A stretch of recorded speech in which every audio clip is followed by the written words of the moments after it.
Nobel इनाम का मेरे लिए कोई मतलब नहीं। मैं तो सिर्फ इंसानियत की परवाह करता हूँ।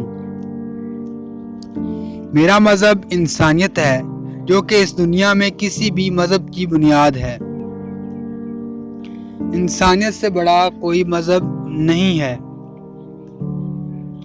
जब मैं छोटा था तो मेरी माँ मुझे स्कूल के लिए 2 आने देती थी, एक मेरे लिए और एक किसी और पर खर्च करने के लिए। तुम्हें अल्लाह की बनाई हुई हर मखलूक का ख्याल रखना है।